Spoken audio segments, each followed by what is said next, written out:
Buenos días, buenos días. En este martes, bienvenidos al cafecito de hoy. Para nosotros siempre es un gran honor que ustedes nos estén acompañando y continuando con nosotros en esta travesía, por supuesto, siempre con Teleuniverso. Hoy el tema de elecciones sigue siendo tema principal. Es necesario que así sea. Sin embargo, hablaremos con un experto ya no solo de lo que tiene que ver con la República Dominicana, sino la repercusión que esto tendrá en lo adelante y también en términos internacionales. Aprovechar todo el conocimiento que tiene Juan Francisco Zapata Peralta. Siempre me gusta resaltar el apellido materno también, que a veces se deja de lado. Claro. Juan Francisco Peralta es parte de la casa y siempre conversamos de manera interesante sobre estos temas. Gracias por estar con nosotros en el cafecito de hoy. Para mí siempre es un honor y la deferencia de ustedes de que en estos momentos estelares así, pues que piensen en uno para poder contribuir a informar y formar ciudadanía a través de este programa, pues para mí siempre será un placer. Claro que sí. La evaluación general sobre el proceso siempre será necesaria. Y en términos ciudadanos, quizás no el analista y el docente, sino el ciudadano. ¿Cómo evalúas de manera personal este proceso recién culminado el 19 de mayo? Bueno, lo primero que debemos tomar en cuenta es que las elecciones folclóricas clásicas de la República Dominicana ya dejaron de ser. Que era una elección folclórica, unos pleitos, sí, un par de muertos, intimidades salidas al aire sin necesidad, personas de los que aspiran o aspiraban a los cargos electivos, pues recurriendo a elementos muy personales antes que de propuestas programáticas de solución de los problemas nacionales. Y entonces estas elecciones se matizaron. E incluso la otra vez que estuve acá, hablábamos de lo insulsa que era la campaña. Es que nos tenían acostumbrados a que ya para la fecha había que contar por lo menos 15 pleitos con machetes y 3 muertos. Exacto. Entonces, ¿qué resulta? Estas elecciones van a dejar un legado a la República Dominicana. Primero, se eleva la confianza en la institucionalidad de la Junta Central Electoral. Definitivamente, a pesar de que aparecieron algunos elementos, la acción empoderada de la dirección de la Junta Central Electoral se vio. Cabe la posibilidad que nosotros estemos a los mismos esquemas internacionales con respecto a manejo de escrutinios, a cumplimiento de la ley, de estar al día con los procesos de comunicación. En la comunicación hay un elemento, todavía estamos equivocados en la República Dominicana con respecto al nivel de conectividad que tenemos. No es cierto que nosotros somos el mejor país comunicado y que cada persona tiene un teléfono celular. El problema es que esa persona que tiene un teléfono celular, de los atributos que tiene ese teléfono, sabe usar muy pocos. Así es. Más allá de un mensaje de WhatsApp o una llamada, desconoce todo lo demás. Entonces, eso implica que todas esas informaciones que fueron colgadas a través de las redes sociales no impactaron a un nivel elevado de la población. Simple y sencillamente porque si no se lo enviaron por WhatsApp, si no se lo enviaron, si no le hicieron una llamada telefónica, entonces esa gente desconoció todo lo que estaba pasando. Y alguien dirá, pero ven acá, las tendencias modernas. El caso es que la población que estaba supuesta a hacer la diferencia, que son los que conocen los atributos de esos aparatos telefónicos, no fueron motivados a votar. No se sintieron identificados con las propuestas, desconocían quiénes eran sus candidatos, incluso desconocen todavía cuáles son las funciones de esos candidatos. Y yo no sé si usted, y tengo la certeza de que sí, usted se dio cuenta que usted encontraba personas aspirando a cargos legislativos, ofertando obras de estructura, calles. Bueno, habían todo un compromiso de gobierno hecho por candidatos a diputados y lo propio pasó con los regidores, con los a nivel municipal, totalmente desconectados con la función del cargo que pretendían ejercer. Definitivamente, y entonces yo oigo mucha gente preguntando, ¿pero a qué se debe el nivel de abstención? ¿A qué se debe el no encantar a las personas? Es que quienes deben encantar no saben lo que les corresponde. Y bueno, usted lo ha dicho de manera taxativa. Cuando usted se encuentra a un candidato a diputado que la oferta que le lleva al pueblo es que van a hacer un camino vecinal, ese no sabe para qué lo están eligiendo. Tiene 3 funciones fundamentales, y para construcción de una verdadera ciudadanía del siglo XXI, de primer cuarto de siglo, que tenemos un cambio epocal ahí el año que viene, eso le dice nada. Le dice nada porque la gente sabe que ese no podrá hacer caminos, y las personas que tienen algún nivel de formación saben que este es un desordenado que no sabe qué es lo que le corresponde. En vez de proponer, de decirle que está gestando un anteproyecto de ley que va a transformar la vida de la comunidad a la que impacta, y que las personas que tienen nivel de conciencia se convierten en multiplicadores, y decirle, mire, esa propuesta nos va a ayudar, va a crear oportunidades de empleo, va a crear opciones de emprendedurismo, va a crear opciones de que nosotros nos visibilicemos, porque esta es la época en que las comunidades, para poder estar en el punto de arranque y que sean puestas en los planes plurianuales que hacen las gestiones del Estado, tienen que visibilizarse. Visibilizarse. Entonces, si no le dan la oportunidad de que por representación se visibilice, usted seguirá siendo un ausente, y esta es la época en que todo el mundo tiene que ser presente, tiene que estar a un clic de distancia, tiene que estar a un like de que todo el mundo lo conozca. Y entonces nuestros candidatos, todos con una excepción muy especial del Ejecutivo, porque como que al Ejecutivo se le tiene todo claro, qué es lo que le corresponde por manejar presupuestos, todos los demás andan en un conjunto de actividades que no imbrican, que no hacen switch con las nuevas generaciones, y eso hace falta tomarlo en cuenta en este momento. Mencionabas un factor que ha sido parte de lo folclórico de nuestros procesos anteriores, y que se toma parte hasta como, se identifica hasta como parte de la historia democrática de la República Dominicana, que es este tema de la violencia que se genera alrededor de todos los procesos, y en esto en todos los sentidos.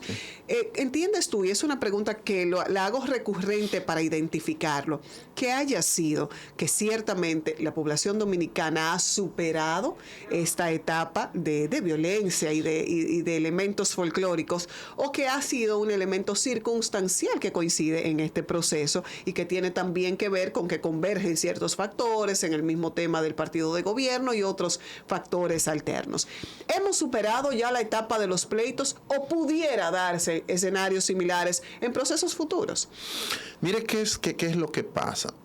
No es que lo hemos superado, porque nosotros seguimos siendo contradictoriamente una de las sociedades más felices, una de las sociedades más alegres. Y paralelamente de las más violentas. Y de las más violentas. Porque el problema es que nuestras alegrías se convierten en violencia. La fiesta, la mejor fiesta, termina en pleito. La celebración clásica cultural de los pueblos termina en una reyerta. Y esa condición hace, como parece contradictorio, pero no es una realidad. Las mejores fiestas patronales, si no se da un pleitecito, como que no tiene gusto según el dominicano. Claro, pero mire, eso viene dado porque nosotros somos productos eminentemente culturales. No biológicos ni sociológicos, somos productos culturales. Y usted hace una referencia a la historia, y le pido su anuencia para hacer ese caso.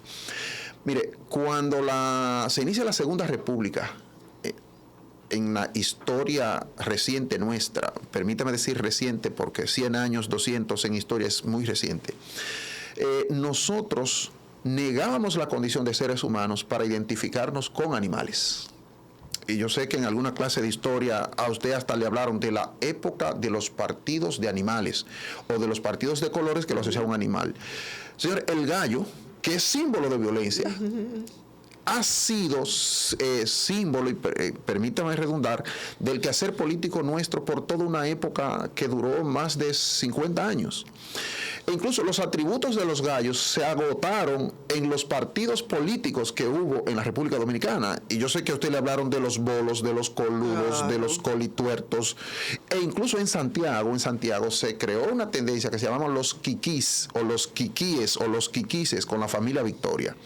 Entonces, el gallo se convirtió en un referente para el ser humano nuestro como elemento cultural, porque la gallera, que ha sido motivo de análisis de nuestros más grandes sociólogos y de nuestros más grandes antropólogos, la gallera era el sitio ideal de la persona mostrar su seriedad. Atención con esto, porque no se crea que es por obra y gracia del Espíritu Santo que el gallo sirve de símbolo. No, es que el esquema de la seriedad de la sociedad dominicana machista está en un gallero. Y se preserva la frase de palabra de gallero. Pues claro.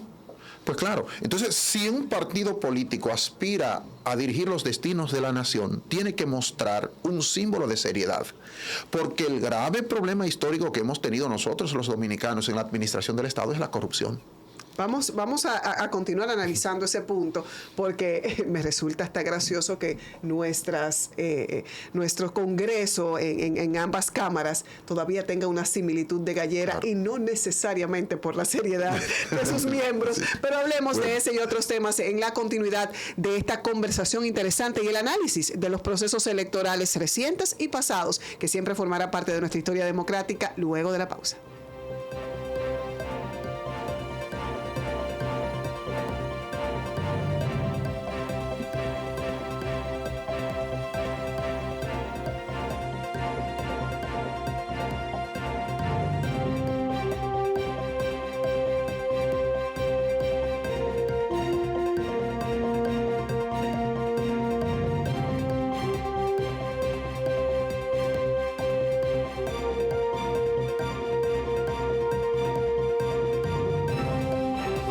Nosotros continuamos en esta conversación con Juan Francisco Zapata, analista, aparte docente, que yo creo que es la principal escuela que nos permite nutrirnos. Claro. Yo siempre sostengo dentro de mi papel docente que ciertamente vamos a compartir conocimiento, pero salimos muy nutridos y sobre todo de esta generación. Sí. Y quiero tomar como referencia una generación que ha tenido una participación, digamos, yo ni siquiera calificaría como tímida, totalmente nula en los procesos electorales y en términos de política en sentido general, pero allá llegaremos. Uh-huh.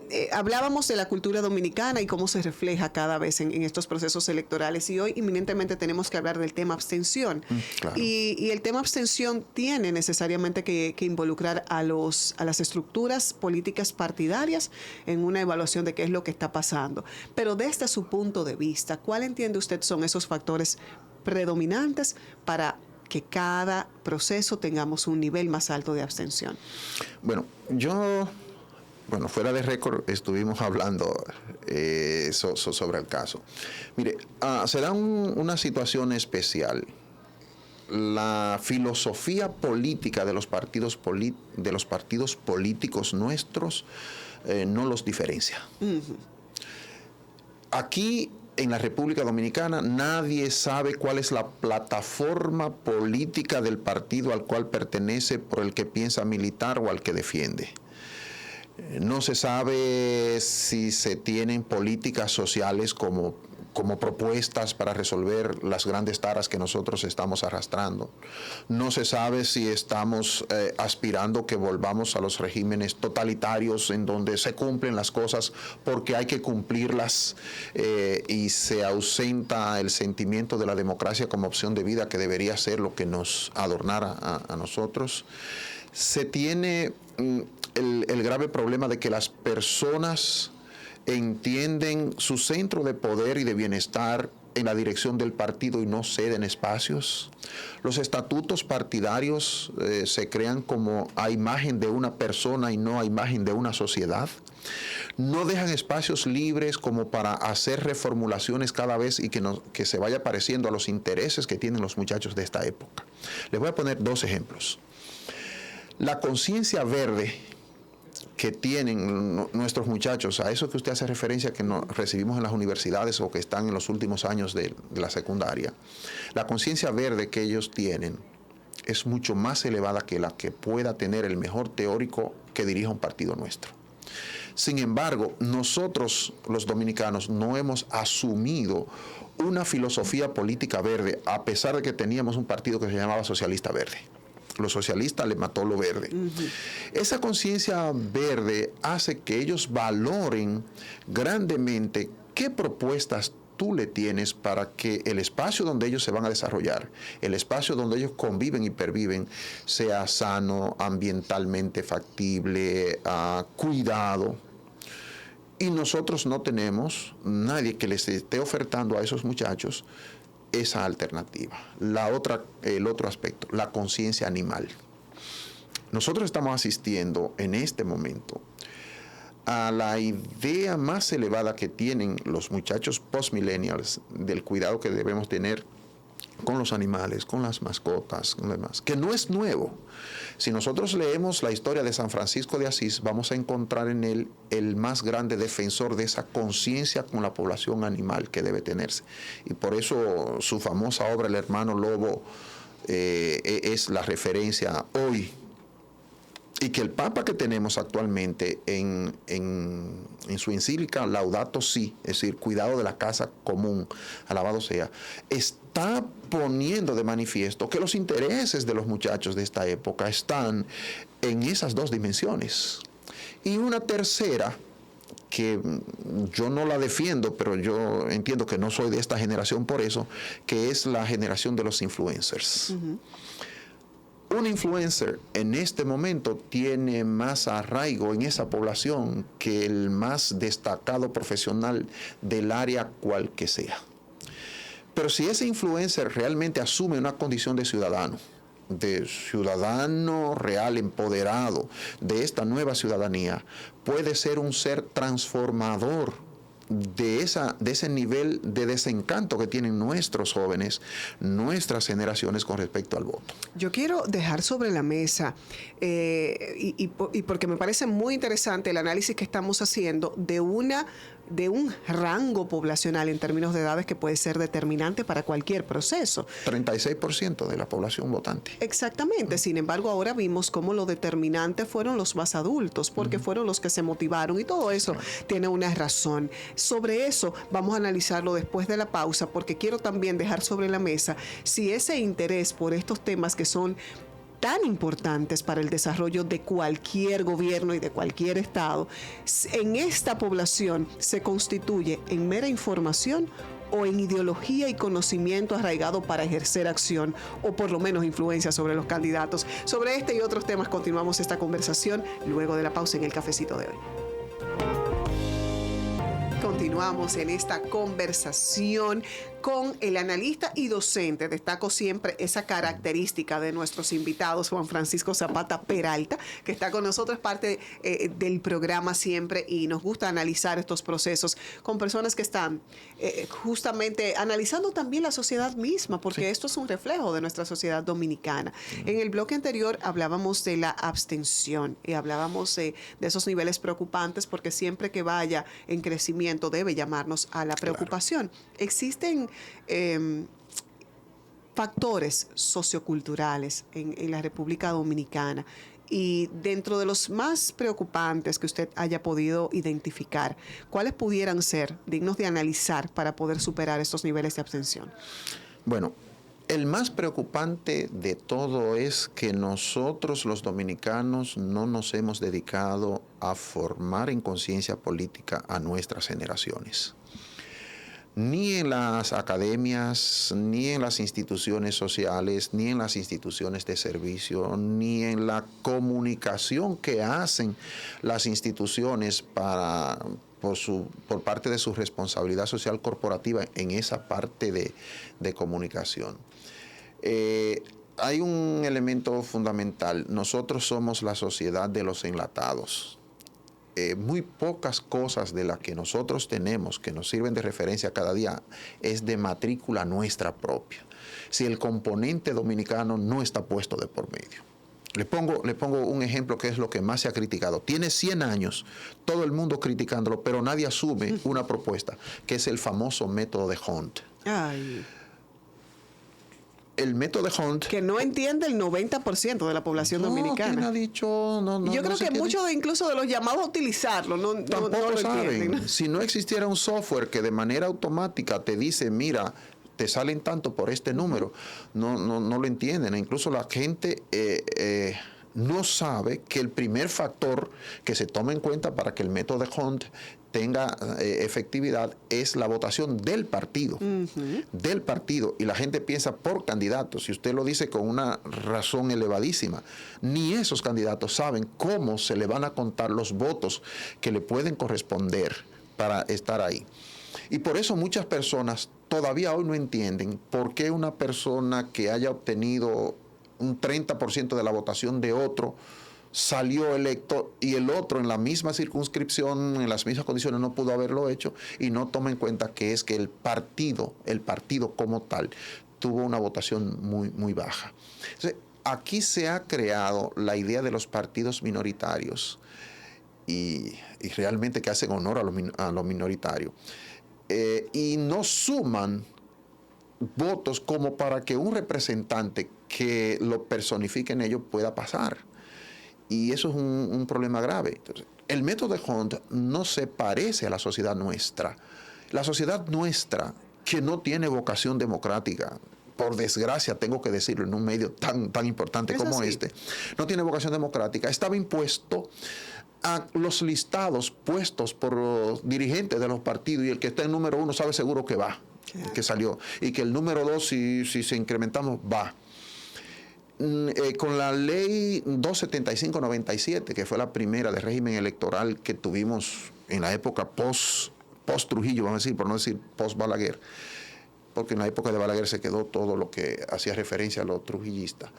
La 275-97 no le dio la oportunidad a las personas para poder ponerse a tono con el cambio de los tiempos. Cuando tuvimos la ley 3318, que creo que fue una especie de debut y despedida, porque vino la del 23 y que terminó con todos sus postulados, tampoco se tomó en cuenta que deben adornar a esos principios elementos que se parezcan a la sociedad nuestra, sino que asumimos condiciones que se daban en otros partidos latinoamericanos y quizás europeos, y buscar un elemento europeo para crear una costumbre a nosotros es uno de los peores errores, porque Europa para nada se parece a nosotros. La conciencia que tiene el ciudadano europeo, la visión cosmopolita que tiene, no se parece a nosotros, que tenemos una visión de isla.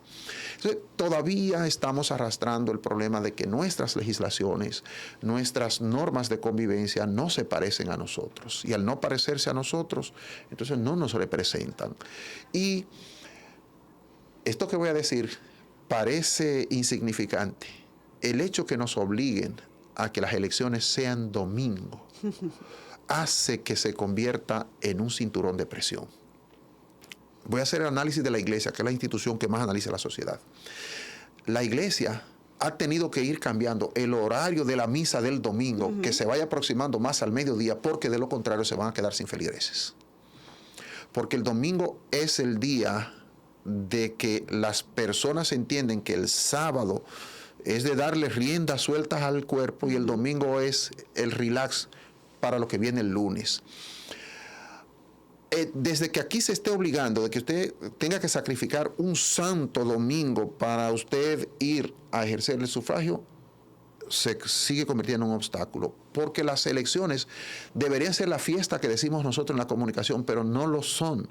Debería ser que el día cualquiera que usted está trabajando en cualquier estación por ahí, usted saque 5 minutos, ejerce el sufragio, sigue trabajando y la vida sigue normal, pero aquí nos detienen la vida.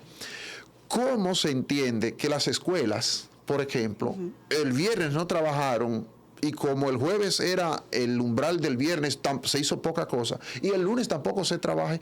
¿Por qué? Porque se está haciendo una fiesta democrática que debió ser. Sí, pero mucho más preocupante desde mi punto de vista también es con esa vinculación tradicional de que puede haber cualquier problema, puede haber cualquier situación, como era la usanza en esos años. Exacto. Y entonces se suspendía la docencia antes y después por si acaso. Todavía está arraigado eso. Y de hecho, hay una observación que lo vamos a compartir después de la pausa. Hay un cuarto partido que de manera sorpresiva con este candidato que se ha autoproclamado el gobernador, pero que tiene una vinculación por ser el partido del nieto de Trujillo, y que muchos interpretan que ahí está esa parte de la población reflejada que quiere ese Trujillo, que necesita que vuelva a que ese lo nivel lleva de... adentro. Exacto. Entonces, vamos rápidamente en esta parte final del cafecito. Hablaremos de esto y caramba, de las valoraciones positivas de este proceso, porque tiene y muchas. Así que volvemos al regreso.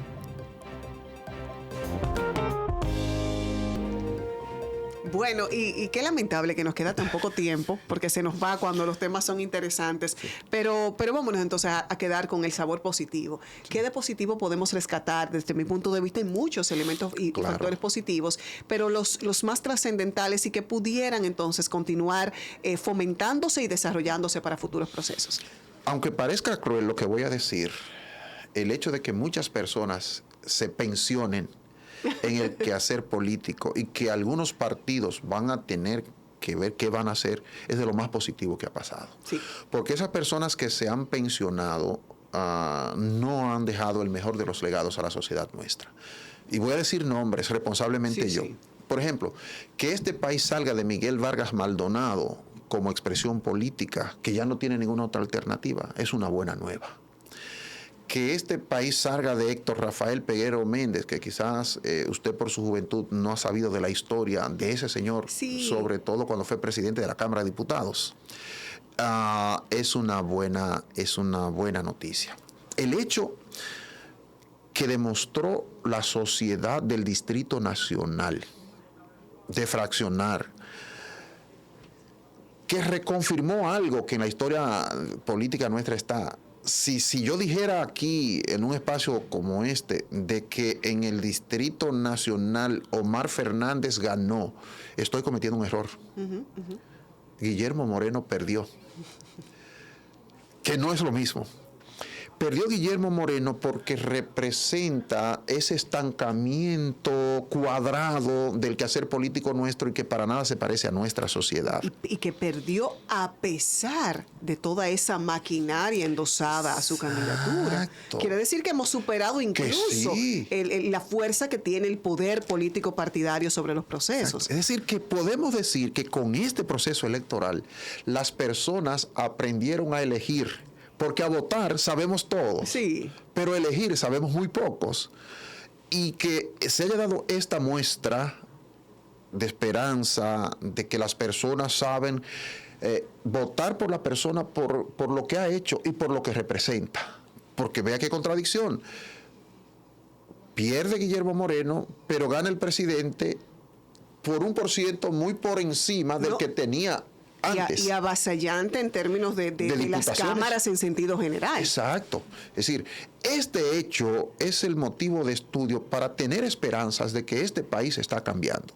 Además, los rostros jóvenes. Sí. Esos rostros jóvenes están obligados por presión de los de su misma edad a establecer la diferencia para poder devolver esperanza en el quehacer político en la República Dominicana. Porque usted oye personas diciendo, es que hay que terminar con el sistema de los partidos políticos, pero ¿qué alternativa usted presenta que sustituya a los partidos políticos?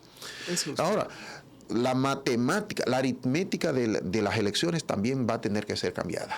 Y cabe la posibilidad que en las reformas constitucionales que tengamos haya esa esperanza. Esto de que sea un número cerrado, rayano, ya no tiene razón de ser, ni tiene explicación de ser para la sociedad. Y sobre todo viendo las realidades que en términos sociales cada proceso nos trae como enseñanzas. Claro. Y bueno, se nos va a quedar muchísimos temas, el mismo tema del absolutismo con el que hemos visto cuentan los partidos políticos como estructura, claro. Eso desde el PLD y se repite con el PRM, que tan peligroso pudiera ser, ojalá pudiéramos recibirte más adelante para conversar sobre eso, y una participación significativa más allá de una cuota de la mujer y el peso que está teniendo, porque yo esa palabra cuota quisiera abolirla de toda ley y conocimiento del pueblo dominicano, pero los jóvenes y las mujeres, qué bueno que hay una mayoría significativa. Hoy por hoy nos despedimos porque se ha acabado el tiempo. La invitación abierta para que puedas acompañarnos nuevamente y seguir analizando estos procesos que darán mucho de qué hablar y sobre todo porque ya